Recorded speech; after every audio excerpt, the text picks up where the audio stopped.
میں گورکن تھا جو بھی جوان لڑکی دفنا کر جاتا تو میں اس کو قبر سے نکال کر زنا کرتا تھا۔ ایک رات ایک آدمی اپنی کنواری لڑکی کو اکیلے لے کر آیا اور مجھے دفنانے کے لاکھوں روپے دے کر چلا گیا۔ میں نے جب اس کے کپڑے اتارے تو اس کا بدن بہت خوبصورت تھا، اور جیسے ہی میں نے برہنہ کر کے زنا کرنے لگا تو میرے رونگٹے کھڑے ہو گئے، کیونکہ میں انگلیاں دھیرے دھیرے اس حسینہ کے وجود پر سرایت کر رہا تھا جو بالکل بے جان سی میرے سامنے پڑی تھی، اور اس کی رنگت چاندی کی طرح دمک رہی تھی۔ اس کے ہونٹوں کی خوبصورتی مجھے مدہوش کر رہی تھی۔ ایسا حسن میں نے آج تک نہیں دیکھا تھا، جبکہ آج تک میں کئی جوان لڑکیوں کے ساتھ وہ سب کچھ کر چکا تھا جس کی میں خواہش رکھتا تھا، لیکن یہ لڑکی سب سے الگ اور مختلف تھی۔ نہ صرف خوبصورت تھی بلکہ چہرے پہ اس قدر معصومیت تھی کہ میں حیران رہ گیا تھا۔ میں نے دھیرے سے اس کے اوپر سے چادر ہٹائی تھی اور اپنی نگاہوں سے اسے اپنے اندر اتارنے لگا تھا۔ اس کے ہاتھوں کی مخملی انگلیوں کو میں نے اپنی انگلیوں میں جکڑ لیا تھا اور خود پوری طرح اس پر جھک گیا تھا۔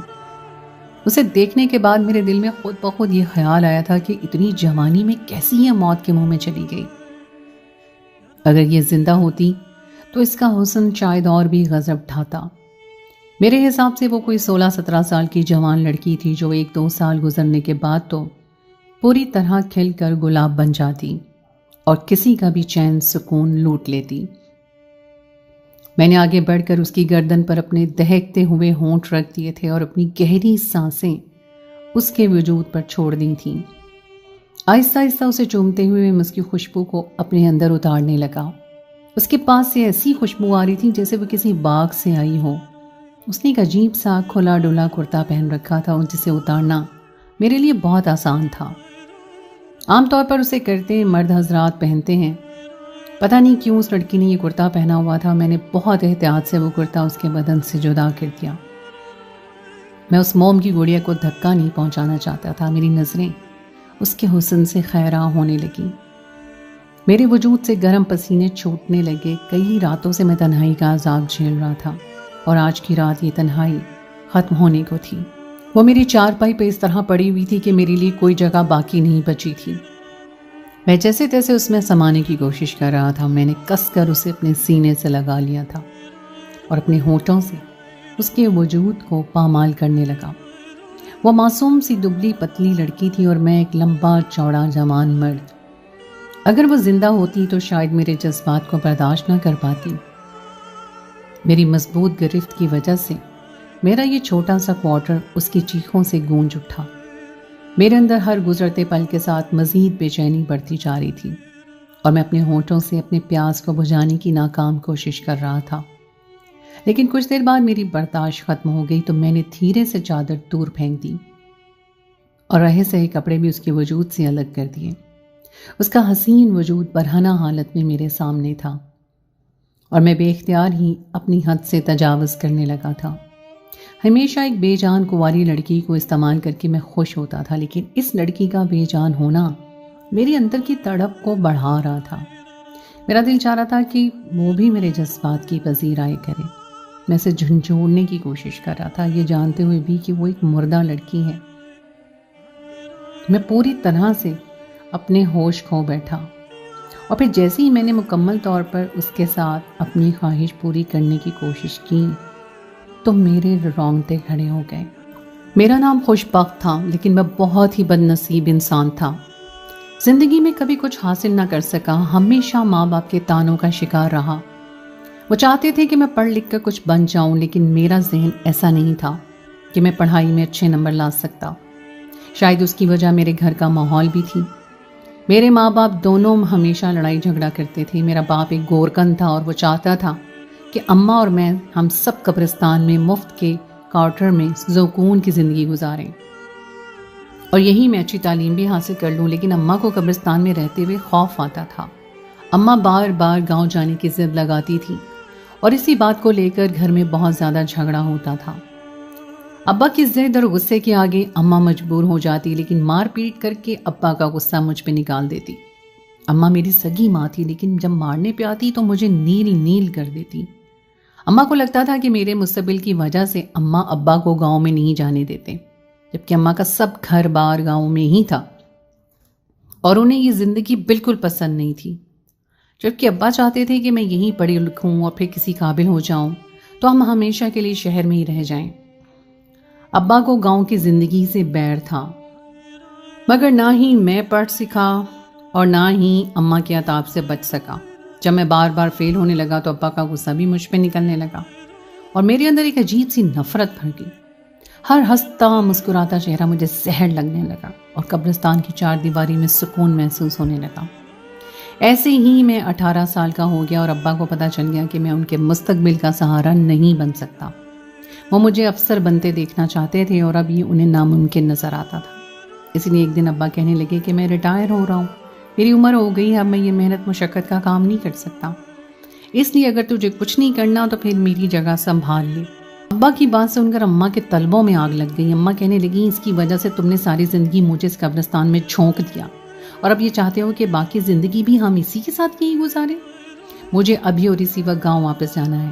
اماں نے ایسا ہنگامہ کھڑا کیا کہ ابا نے اپنی ذمہ داریاں مجھے سونپی اور خود اماں کو لے کر گاؤں چلے گئے. میں نے بچپن سے گورکن کا کام دیکھا تھا، اس لیے میرے لیے کچھ مشکل نہیں تھا. میں نے آسانی سے ابا کا کام سنبھال لیا.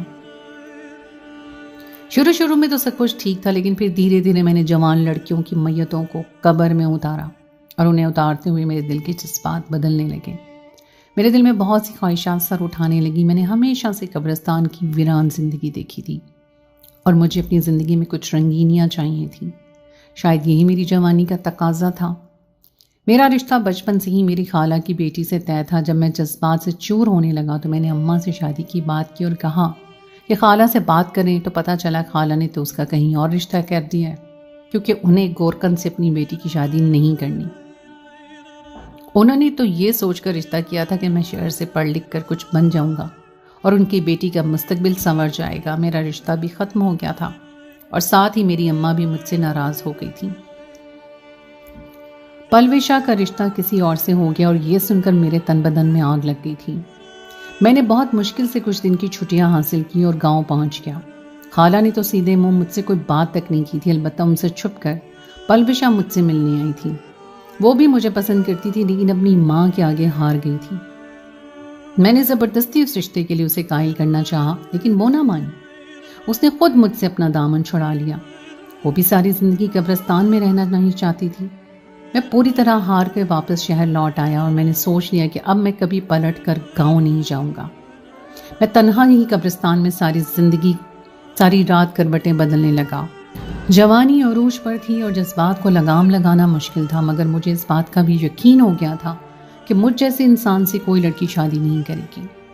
ایسی ہی ایک رات میں قبرستان کا چکر لگا رہا تھا کہ میں نے دیکھا ایک کفن چور تازہ قبر کھود کر کفن چوری کر کے بھاگا ہے. اسے تو میں نہ پکڑ سکا، لیکن جب اس قبر کے پاس پہنچا تو مجھے یاد آیا کہ شام کو ہی میں نے ایک جوان لڑکی کے لیے یہ قبر تیار کی تھی. کفن چور نے ایک طرف سے قبر کھول دی تھی. کھلی ہی ہوئی قبر دیکھ کے میرا دل مچلنے لگا. شیطان مجھ پہ غالب آ گیا، اسی لیے بنا سوچے سمجھے میں وہیں سے اندر داخل ہو گیا اور پھر اس رات پہلی دفعہ میں نے وہ حرکت کی تھی جس کی وجہ سے شاید میں نے اپنا وجود ہی کھو دیا تھا. میں دائرہ اسلام سے خارج ہو گیا تھا، ایک زانی بن گیا تھا. ایک گناہ انسان کو اتنا سخت دل بنا دیتا ہے کہ پھر اسے خدا کا خوف بھی نہیں رہتا. اس لیے آنے والی زندگی میں اس طرح کی حرکتیں کرتا رہا. میرے دماغ میں یہ بات سوار ہو گئی تھی کہ ایک گورکن کو کوئی اپنی بیٹی نہیں دیتا، تو پھر میں کیوں دوسروں کی بیٹیوں کی عزت کو بخشتا. جب بھی کسی جوان لڑکی کی میت آتی تو میں اسی رات اس کی قبر میں داخل ہوتا اور اپنے جذبات کو تسکین پہنچا لیتا. زیادہ تر میرا نشانہ جوان اور کنواری لڑکیاں ہی ہوتی تھیں جن کے ساتھ زیادتی کر کے مجھے بہت خوشی ملتی. مجھے پکڑے جانے کا بھی کوئی خوف نہیں تھا کیونکہ اس قبرستان میں اکیلا گورکن تھا اور یہ قبرستان شہر سے تھوڑا ہٹ کر تھا، اس لیے رات کے وقت یہاں زیادہ کوئی نہیں آتا تھا. یہ بھی ایک ایسی ہی رات تھی اور سردی کا راج تھا. رات کا کوئی 2 بج رہا تھا. میں بے چینی کے عالم میں چارپائی پہ کروٹیں بدل رہا تھا. سردی کی راتوں میں تنہا چارپائی پہ لیٹنا مجھے کانٹوں پر لیٹنے جیسا معلوم ہوتا تھا. پچھلے 1 ہفتے سے کسی جوان لڑکی کی میت نہیں آئی تھی اور یہی وجہ تھی کہ نیند میری آنکھوں سے اڑ گئی تھی. میرے اندر کی آگ میری سانسوں کو بھاری کر رہی تھی. جب زنا کا چسکا لگ جائے تو پھر اس کے بغیر رہنا ممکن نہیں ہوتا، اور مجھے بھی یہ چسکا لگ گیا تھا۔ مجھے اس بات پر بہت کوفت ہو رہی تھی کہ کسی جوان لڑکی کا جنازہ کیوں نہیں آ رہا۔ میں پوری طرح تڑپ رہا تھا۔ میرا بس چلتا تو میں دوبارہ کسی استعمال کی ہوئی لڑکی کو ہی استعمال کر لیتا، لیکن میں صرف تازہ میت کے ساتھ ہی زیادتی کرتا تھا، اس لیے مجبور تھا۔ ایسا بہت کم ہی ہوتا تھا کہ ہفتہ ہفتہ گزر جانے پر بھی کسی لڑکی کی میت نہ آتی، ورنہ تو ہر دوسرے دن کوئی نہ کوئی جوان لڑکی مجھے مفت میں مل جاتی تھی، اور میں اپنے اندر کی آگ بجھا لیا کرتا تھا۔ اپنے باپ کا یہ پیشہ بھی میں نے اس لیے اپنایا تھا تاکہ مفت میں اپنی خواہشات کو پورا کر سکوں۔ اب تو کئی سالوں سے میں یہ کام کر رہا تھا، اس لیے میرے اندر نہ ہی کوئی ڈر خوف تھا اور نہ ہی جھجک۔ جب بھی کوئی اپنی جوان لڑکی کو دفنا کر جاتا تو میں رات کے اندھیرے میں خاموشی سے اس کی قبر کھولتا اور اس کے پیروں کی طرف سے اندر چلا جاتا، اور پھر اپنی پیاس بجھا کر وہیں سے واپس آ جاتا، اور کسی کو کانوں کان خبر نہ ہوتی۔ مجھے بڑی عمر کی عورتوں میں کوئی دلچسپی نہیں تھی، صرف کنواری لڑکیاں پسند تھیں جن کا نرم و گداز وجود مجھے سکون پہنچایا کرتا تھا۔ اب بھی میں کسی ایسے ہی وجود کے لیے تڑپ رہا تھا جب میں نے اپنے آپ کو جذبات کو سنبھالنے کی کوشش ہی کر رہا تھا کہ میرے کوارٹر کا دروازہ زور زور سے بجنے لگا، اور میں قبرستان کے کونے میں ہی رہتا تھا، اس لیے جو کوئی بھی رات کے اس پہر آتا وہ سیدھے میرے کوارٹر میں پہنچ جاتا۔ جب دروازہ دوبارہ سے بجا تو میں نے اٹھ کر جلدی سے دروازہ کھول دیا۔ میرے سامنے ایک آدمی کھڑا تھا، اس کے چہرے پہ بہت زیادہ پریشانی تھی اور گود میں چادر میں لپٹا ہوا ایک وجود۔ اس نے بہت مشکل سے اپنے بازوؤں میں سے اٹھا رکھا تھا۔ اس نے مجھ سے اندر آنے کی اجازت مانگی تو میں انکار نہ کر سکا۔ اسے جگہ دی تو اس نے میری چارپائی پہ چادر میں لپٹا ہوا وجود لٹا دیا جو پوری طرح ڈھکا ہوا تھا۔ میں حیرت سے دیکھنے لگا، اتنا تو میں سمجھ گیا تھا کہ کوئی لڑکی ہے، لیکن وہ اس طرح چادر میں لپٹی ہوئی کیوں تھی؟ میں سوالیہ نظروں سے اس آدمی کی طرف دیکھنے لگا۔ اس نے جیب سے نوٹوں کی گڈی نکال کر میرے ہاتھ میں رکھی اور کہنے لگا کہ میرے پاس زیادہ وقت نہیں ہے، مجھے دوسرے شہر جانا ہے، تم اس کی تدفین کا انتظام کر دو۔ اتنے سارے پیسے دیکھ کر میری آنکھیں کھلی کی کھلی رہ گئی تھیں۔ کم سے کم وہ لاکھ روپے تو تھے جس سے میری بہت سی خواہشات پوری ہو سکتی تھی۔ میں نے جلدی سے وہ نوٹ اپنے ہاتھ میں پکڑ لیے اور تجسس کے مارے اس سے پوچھنے لگا، یہ کون ہے اور اس کا انتقال کیسے ہوا؟ اس آدمی نے عجیب نظروں سے مجھے دیکھا اور کہنے لگا، اتنے سارے پیسے تمہیں دے رہا ہوں، پھر تمہیں کیا پریشانی ہے؟ بس تم اسے دفن کر دو۔ یہ میری کنواری بیٹی ہے، بس اتنی ہی زندگی لکھوا کر لائی تھی۔ میری پردیس کی فلائٹ ہے، آگے پیچھے کوئی نہیں۔ یہ اکلوتی بیٹی تھی، یہ بھی دنیا سے چلی گئی۔ اب میں رک کر یہاں کیا کروں گا؟ اس کے کفن دفن کی ذمہ داری میں تمہارے حوالے کر رہا ہوں۔ اور پھر وہ تیزی سے اس لڑکی کی میت کو میری چارپائی پہ چھوڑ کر واپس چلا گیا، جو کفن میں بھی نہیں تھی بلکہ گھر کی چادر میں لپٹی ہوئی تھی۔ پیچھے کی طرف میں نے پہلے سے ہی کچھ قبریں کھود رکھی تھیں، کیونکہ کبھی کبھار رات کے وقت میتیں آ جایا کرتی تھیں، اس لیے اس لڑکی کی تدفین کرنا میرے لیے مشکل نہیں تھا۔ بس اس سے پہلے میں اس کا چہرہ دیکھنا چاہتا تھا۔ کنواری لڑکی کا لفظ سن کر تو ویسے ہی میرے دل میں پھر سے آگ مچل اٹھی تھی۔ یہ سوچ کر مجھے خوشی ہو رہی تھی کہ اس بار اپنی خواہش پوری کرنے کے لیے مجھے کسی قبر میں نہیں اترنا، بلکہ لڑکی خود میری چارپائی پہ موجود تھی اور مجھے روکنے والا کوئی نہیں تھا۔ پھر پورے ہفتے کے بعد کوئی لڑکی مجھے میسر آئی تھی۔ اس آدمی کے جاتے ہی میں نے کوارٹر کا دروازہ اچھی طرح بند کیا اور آہستہ سے چادر اس لڑکی کے چہرے سے ہٹا دی۔ جیسے ہی میری نظر اس کے چہرے پہ پڑی تو میں پلکیں جھپکنا بھول گیا۔ وہ اس قدر حسین تھی کہ اس پر سے نظر ہٹانا مشکل ہو گیا تھا۔ میں خود پر قابو کھونے لگا۔ میں نے دھیرے سے جھک کر اس کے ہونٹوں کو چوم لیا۔ میری اس حرکت نے میری بتابیوں کو اور بھی عروج پر پہنچا دیا۔ میں نے آہستہ آہستہ اپنی انگلیاں اس کے چہرے سے گردن تک پھیرنی شروع کر دی۔ مجھے احساس ہو رہا تھا کہ وہ بہت ہی نرم و نازک لڑکی تھی، جس کا انتقال ہوئے شاید زیادہ دیر نہیں ہوئی تھی، کیونکہ اس کا جسم ابھی بالکل نرم پڑا ہوا تھا۔ اس کی باڈی بالکل صاف ستھری تھی، کسی طرح کا کوئی نشان نظر نہیں آ رہا تھا۔ چہرے سے بھی بیمار معلوم نہیں ہو رہی تھی۔ نہ جانے اس کی موت کے پیچھے کیا وجہ تھی۔ مجھے اس وقت وہ وجہ جاننے میں کوئی دلچسپی نہیں تھی، بس پوری طرح سے میں اسے جھنجھوڑا تھا کہ وہ میرے جذبات کو ٹھنڈا کر دے، لیکن وہ ایک بے جان لڑکی تھی، میرے لیے کچھ نہیں کر سکتی تھی۔ مجھے خود ہی اپنی آنکھ کو بجھانا تھا۔ میں اپنی ہر حد کو پار کرتے ہوئے جیسے ہی اس کے ساتھ زنا کی کوشش کرنے لگا تو میرے قدموں تلے سے زمین نکل گئی اور میں خوف کھا کر پیچھے ہٹا تھا. پھر اس کے وجود پر چادر پھینکتا کوارٹر سے باہر نکل آیا. میرا سانس دھونکنے کی طرح چل رہا تھا. کتنی ہی دیر میں بدحواس کوارٹر کے باہر کھڑا رہا. پھر جب مجھے کچھ ہوش آیا تو میں دوبارہ اندر آیا اور اندر کے منظر نے میری جان نکال دی.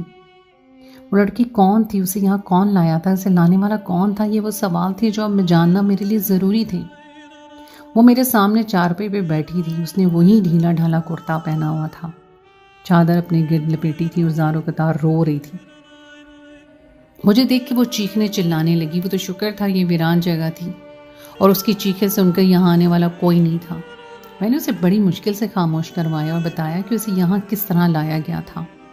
اور پھر جب میں نے اسے سوال جواب شروع کیے تو اس نے ایک ایسی حقیقت بتائی جسے سن کر میرے رونگٹے کھڑے ہو گئے. اس لڑکی کا نام نیلم تھا اور وہ ایک بہت ہی پاکیزہ شریف گھرانے کی لڑکی تھی. اس نے بتایا کہ وہ حافظ قرآن ہے اور اپنے گھر کے حالات کو ٹھیک کرنے کے لیے دوسروں کے بچوں کو قرآن پاک کی تعلیم دیتی تھی. زیادہ تر وہ بڑے بڑے بنگلوں میں پڑھانے کے لیے جاتی تھی تاکہ ہدیہ مناسب مل جائے اور اس کے گھر کا گزارا چل سکے. اس کی ماں بیوہ عورت تھی. چھوٹے چھوٹے بہن بھائی تھے. وہی سب سے بڑی بہن تھی, اس لیے اسے ہی اپنا گھر سنبھالنا تھا. اس نے اپنے مرحوم باپ کی ذمہ داری اپنے کاندھوں پر لی اور اپنے بہن بھائیوں کی کفالت شروع کر دی. پچھلے کچھ عرصہ پہلے اسے بہت امیر شخص کے بچوں کو عربی پڑھانے کا کام ملا تو وہ خوشی خوشی یہ کام کرنے لگی. وہ پورے پردے میں اس گھر میں جاتی اور تنہا بیٹھ کر بچوں کو سپارہ پڑھاتی. اسے یہ زیادہ کام مشکل بھی نہیں لگتا تھا اور پھر ہدیہ بھی اس گھر سے کافی اچھا مل رہا تھا. اس لیے وہ اپنے کام سے بہت خوش تھی. مگر دھیرے دھیرے اسے احساس ہوا کہ ان بچوں کا باپ کسی نہ کسی بہانے اس کمرے کا چکر کاٹتا ہے جہاں وہ بچوں کو پڑھاتی تھی. وہ اپنا منہ چھپا لیتی, کبھی نقاب کرتی تو کبھی ماسک لگا دیتی, لیکن کسی نہ کسی بہانے بچوں کا باپ بے دھڑک اندر آتا اور اس کا دیدار کر کے جاتا. اس نے کئی بار ان بچوں کی ماں سے بات کرنے کی کوشش کی, لیکن وہ ہائی سوسائٹی کے لوگ تھے جن کی نظر میں نیلم جیسی لڑکیاں دقیانوسی اور پرانی سوچ کی مالک ہوتی ہیں. ان بچوں کی ماں نے اس بات پر کبھی یقین کرنے کی کوشش ہی نہیں کی کہ اس کا شوہر نیلم پر بری نظر رکھنے لگا ہے. ایک روز وہ بچوں کو پڑھانے کے لیے اندر گئی تو ایک ملازمہ نے اسے کمرے میں بٹھا دیا, لیکن بچے کمرے میں نہیں تھے. کچھ دیر بیٹھنے کے بعد اسے احساس ہوا کہ گھر میں سناٹا ہے. بچوں کا شور سنائی نہیں دے رہا تھا اور نہ ہی وہ پڑھنے کے لیے کمرے میں آئے تھے. پھر جب اس بات معمول سے ہٹ کر محسوس ہوئی تو وہ اس کمرے سے نکلنے لگی, مگر ان بچوں کا باپ اچانک کمرے میں داخل ہوا اور اس نے کمرے کا دروازہ بند کر لیا. نیلم جان گئی تھی کہ اس کی فطرت میں کیسا فطور ہے, لیکن اس سے پہلے کہ وہ شور مچاتی یا ہنگامہ کھڑا کرتی, اس نے نیلم کو اپنے قابو میں کر لیا اور اس کے منہ پر اپنا ہاتھ جما دیا. نیلم کی آواز اس کے حلق میں ہی دم توڑ گئی. وہ نیلم کو گھسیٹتا ہوا اس کمرے سے اپنے بیڈ روم میں لے گیا. گھر میں اس وقت کوئی ملازم بھی موجود نہیں تھا. جس ملازمہ نے اسے کمرے میں بٹھایا تھا وہ بھی نہ جانے کہاں چلی گئی تھی. اس آدمی نے نیلم کو اپنے بستر پر پھینکا اور جگ بھر کر پانی نیلم کے اوپر ڈال دیا. نیلم اپنا برقع اتار چکی تھی. وہ سفید رنگ کے قمیص شلوار میں ملبوس تھی. پانی پڑتے ہی اس کا وجود آر پار ہوا اور اس کا حسن نمایاں ہونے لگا. وہ شخص بڑی بےتابی سے نیلم پر حملہ آور ہوا. نیلم خود کو اس سے بچانے کے لیے بستر سے اٹھ کر بھاگی, لیکن کچھ پانی ماربل پر بھی گر گیا تھا جس کی وجہ سے وہ پھسل کر اس طرح گری کہ بے ہوش ہو گئی. اس کے بعد اسے کچھ یاد نہیں تھا اور اب جب اسے ہوش آیا تو وہ برہنہ حالت ہوئی میرے کوارٹر میں موجود تھی اور یہ کہہ کر وہ پھوٹ پھوٹ کر رونے لگی. میں نے اسے بتایا کہ اسے لانے والا آدمی اسے مردہ کہہ کر یہاں چھوڑ کر گیا تھا اور وہ اس کی تدفین کے لیے پیسے بھی دے کر گیا ہے. میں نے اسے بتایا کہ جب وہ یہاں آئی تو اس کی عزت بالکل محفوظ تھی. اس کے وجود میں کوئی خراش نہیں تھی اور اگر اس کی عزت کو کسی نے نقصان پہنچانے کی کوشش کی تو وہ میں تھا, لیکن میں بھی اس کے ساتھ زنا نہیں کر سکا تھا کیونکہ اس سے پہلے ہی اسے ہوش آ گیا تھا. اسے روتا ہوا دیکھ کے مجھے نہ جانے کیوں بہت تکلیف ہو رہی تھی. میں نے ہاتھ جوڑ کر اس سے معافی مانگی اور اسے گھر پہنچانے کی ذمہ داری اپنے کاندھوں پر لے لی. وہ پریشان تھی اور آدھی رات ہو چکی تھی. اسے اپنی بیوہ ماں کا خیال ستا رہا تھا, اس لیے میں اسے رات کے اسی پہر اس کے گھر کی طرف لے کے نکل پڑا اس کی ماں واقعی بہت پریشان تھی، وہ اس کے گلے لگ کے پھوٹ پھوٹ کر رونے لگی۔ نیلم کی عزت پوری طرح تو خراب نہیں ہوئی تھی، لیکن کہیں نہ کہیں میں نے اس پر ہاتھ ڈالا تھا، اس لیے میں نے اسے شادی کی پیشکش کی اور اسے بتا دیا کہ میں گورکن ہوں اور اپنی ماضی کے گناہوں کا اعتراف بھی کر لیا۔ نہ جانے نیلم میں ایسی کیا بات تھی کہ میں خود بخود اس سے ملنے کے بعد اپنے گناہوں کے بوجھ کو محسوس کر رہا تھا۔ میں نے نیلم کو اپنے ہر گناہ سے آگاہ کر دیا تھا اور یہ بھی بتا دیا تھا کہ میں اپنی غلطی پر اب بہت شرمندہ ہوں۔ نیلم نے دوبارہ مجھے کلمہ پڑھایا تھا اور میرے کہنے پر 2 دن بعد ہی مجھ سے نکاح بھی کر لیا تھا۔ اس کے 2 چھوٹے چھوٹے بھائی تھے جن کی خاطر وہ بہت محنت کر رہی تھی، کرائے کا گھر تھا۔ میں اس کے گھر والوں کو بھی اپنے کوارٹر میں لے آیا اور ان کی ضروریات کو اپنی ذمہ داری سمجھ لیا۔ نیلم کو دین کی بہت سمجھ تھی، آہستہ آہستہ مجھے ہر مسئلے کے بارے میں بتانے لگی۔ مجھے ہر گناہ پر بہت پچھتاوا تھا۔ میں ہر روز اپنے گناہوں پر ندامت کے آنسو بہانے لگا تھا۔ اس بات کو تقریباً 2 مہینے ہی گزرے تھے کہ ایک روز قبرستان میں ایک میت لائی گئی۔ میں قبر تیار کر چکا تھا، بس تدفین کے مراحل کے لیے کھڑا تھا کہ جب ہی اس چہرے پر میری نظر پڑی جس کا پورا جسم جل کر جھلس چکا تھا۔ ہونٹ بھی بالکل سیاہ تھے، صرف چہرہ سلامت تھا۔ اس چہرے کو لاکھوں چہروں میں بھی میں پہچان سکتا تھا، کیونکہ یہ وہی آدمی تھا جو نیلم کو لایا تھا۔ اور پھر جب میں نے معلومات کی تو پتہ چلا کہ وہ شخص بہت بری طرح جل کر مر گیا ہے۔ لوگ دبے دبے لفظوں میں کہہ رہے تھے کہ جو دوسروں کی عزتوں کے ساتھ کھیلتا ہے اس کا انجام ایسا ہی ہوتا ہے۔ میں نے جب معلومات کی تو مجھے پتہ چلا کہ وہ غریب لڑکیوں کا استعمال کرتا تھا اور بری صحبتوں میں مبتلا تھا، اور اس کی گاڑی کا کچھ اس طرح سے حادثہ ہوا کہ وہ پوری طرح جل گیا۔ بس اس کا چہرہ باقی رہ گیا، باقی جسم کا کوئی حصہ بھی جلنے سے باقی نہیں رہا تھا۔ جن ہاتھوں سے، جن اعضاء سے وہ زنا کی کوشش کرتا تھا، یہاں تک کہ اس کے ہونٹ بھی جل کر بھسم ہو گئے تھے۔ اللہ نے اس کے چہرے کو اس لیے باقی رکھا تھا تاکہ میں اس کا انجام دیکھ کر مزید عبرت حاصل کروں۔ اسے دفن کرنے کے بعد میں نے سارا وقت روتا رہا تھا اور اللہ سے معافی مانگتا رہا تھا۔ آج بھی میرے دل کو قرار نہیں آتا اور مجھے خوف آتا ہے کہ کہیں میرا انجام بھی ایسا نہ ہو، مگر میری بیوی مجھے سمجھاتی ہے کہ میں توبہ کر چکا ہوں اور اللہ توبہ کو قبول کرنے والا ہے۔ کیا آپ لوگوں کو لگتا ہے کہ مجھ جیسے بدکار انسان کی توبہ قبول ہوگی؟